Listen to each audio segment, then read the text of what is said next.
Well, in addition to peace like a river, in addition to the glory of the nations like an overflowing stream, the third promise God provides for his people in this passage is comfort. The word's used 3 times in the next verse. Scholar J. Alec Moyer mentions that the comfort mentioned here in Isaiah 66 verses 12 and 13 is described threefold. In quality, which is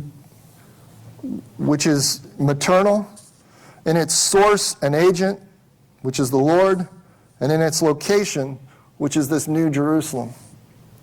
First, let's mention the quality. The quality here is like a loving mother. And what's being brought out is that this is the highest quality of comfort that one might know in this life, outside of God's, of course. But when people think of being comforted, they often think of mommy.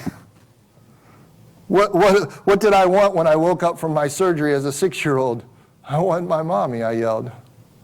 What do you see so often when kids fall down at the park and get a boo-boo? They run to mommy. 2 of my 3 kids are in college, and they, to this day, now as adults, still call mommy. They tend to want to talk to mommy even more than dad. They text mommy more than dad, but I'm okay with that. This is true. There's something special, is the point, about the comfort and care of a mother, isn't there? It's as if God has gifted mothers with a special ability to nurture and care for their children, to love and listen.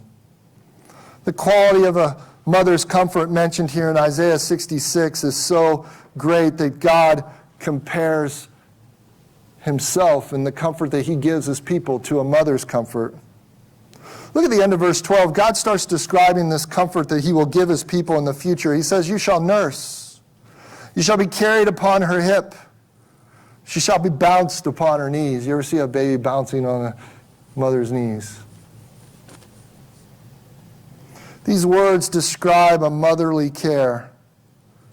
Nursing, cuddling, caring, playfully bouncing, comforting her child. This is a picture of a high-quality comfort, like a loving, nurturing mother. So that's the quality of a mother's comfort here. The quality of the comfort is like a mother's.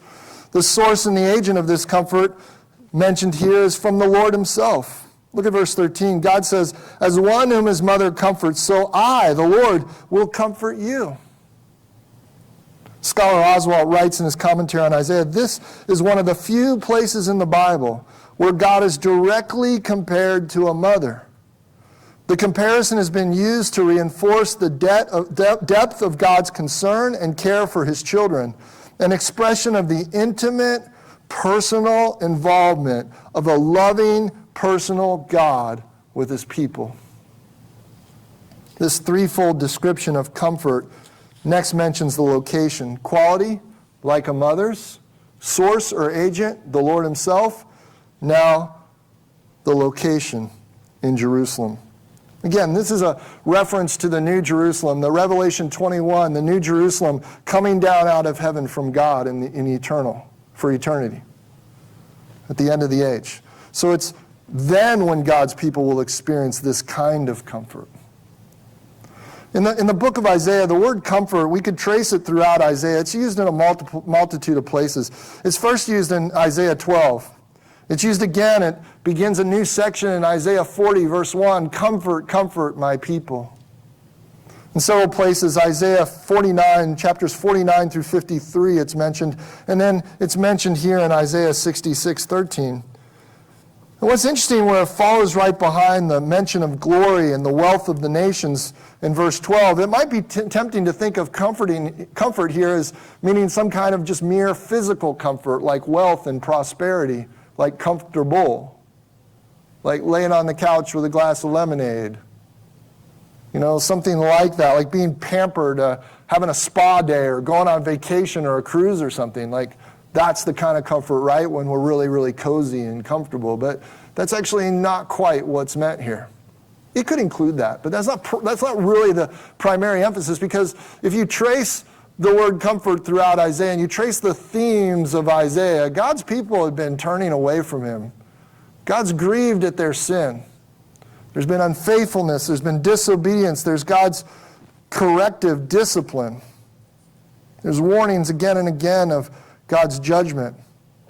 So the context of Isaiah then brings out that this comfort that God's going to give here that's like a mother's, that's from the Lord himself, and that will come ultimately in the new Jerusalem, this new city, this eternal heavenly reality that God's people will experience, is ultimately a comfort where sin, sorrow, and shame, and struggle, and pain, and suffering is removed. All the struggles that come as a result of our sin and living in a sinful world will be removed, and we'll be comforted. We'll be comforted by the Lord himself. The comfort in Isaiah comes from God because he, as the suffering servant of Isaiah 52 and 53, takes the penalty and punishment we deserve for our sin. He forgives it, and he in turn makes this comfort described here possible.